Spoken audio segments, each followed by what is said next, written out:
Voilà. Chers frères et sœurs, bonjour.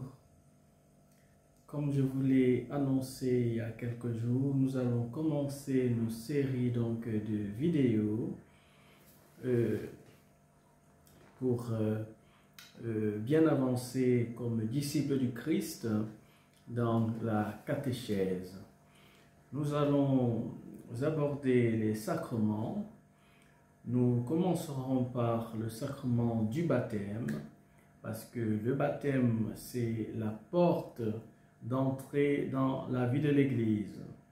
Souvenez-vous que Jésus, une fois ressuscité, il dit à ses apôtres: « Allez de toutes les nations, faites des disciples.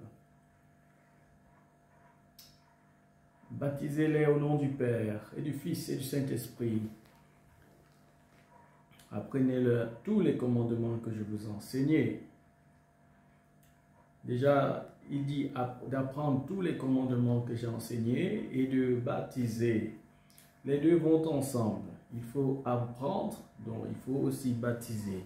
Donc, que l'on soit baptisé ou que l'on puisse d'abord apprendre les commandements du Seigneur, ça va ensemble.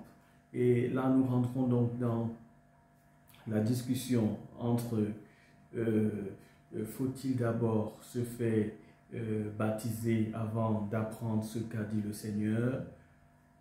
C'est un courant de pensée. Le deuxième, bien évidemment, faut-il se préparer par la catéchèse, par les enseignements avant de se faire baptiser. C'est le deuxième courant de pensée.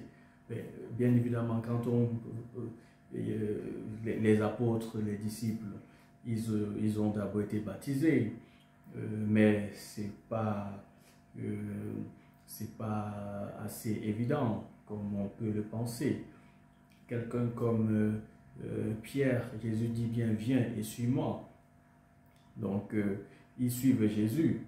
Ce n'est qu'à la Pentecôte, quand ils reçoivent l'Esprit Saint, qu'ils sont réellement baptisés dans l'Esprit Saint et dans le feu. Donc ils ont suivi le Seigneur, ils ont reçu ses enseignements avant d'être réellement baptisés. Quoique, s'ils reçoivent justement ce baptême du feu peut être considéré comme la confirmation, parce qu'en réalité, ils ont déjà mangé son corps, ils ont bu son sang, le jeudi saint. Donc on voit que l'ordre des sacrements peut être un peu inversé, mais ce qui est là, c'est que le baptême, comme on peut le constater, par rapport à l'âge ou par rapport au moment où on peut le recevoir, on comprend que il n'y a pas en réalité d'âge. Ça peut être un peu complexe parce que ça touche la théologie de la grâce. Il n'y a pas d'âge précis pour recevoir la grâce, puisque le sacrement, signe sensible, visible, institué par Jésus-Christ pour nous communiquer sa grâce. Et voilà donc la définition du sacrement. Et dans le sacrement du baptême, la grâce qui nous est offerte, c'est tout simplement la grâce d'être enfant de Dieu et de l'Église. Enfant de Dieu et de l'Église. Si tu as 100 ans, le jour du baptême, tu deviens enfant de Dieu. Tu deviens donc bébé aux yeux de l'Église. Si tu as juste 10 minutes, à peine sorti du ventre de ta maman, tu reçois le baptême, tu es tout simplement enfant de Dieu. Tu as des droits dans cette Église et tu as des devoirs. Et comme droit, mais naturellement, tu as, étant déjà bébé ou étant adulte, comme droit, tu as le droit de te faire baptiser. Et comme devoir, tu as le devoir, chers frères et sœurs, de te former. C'est très important, la formation.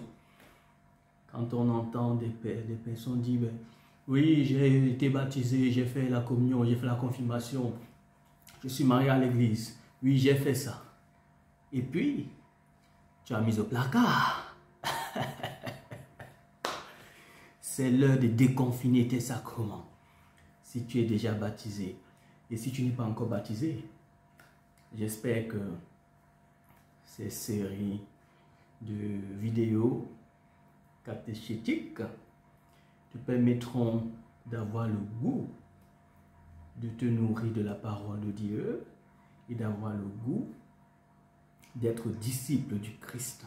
Parce que justement, le baptême te permet d'être disciple du Christ. Tu deviens ami de Jésus. Hein? Ami de Jésus. Il y a les Shekinah qui chantent. Jésus est mon ami de tous les jours. Jésus est mon ami de tous les jours. Et il continue.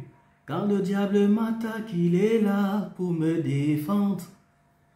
Quand le diable m'attaque, il est là pour me défendre. Tu vois? Baptise-toi. Tu seras l'ami de Jésus. Pour les siècles des siècles. Amen.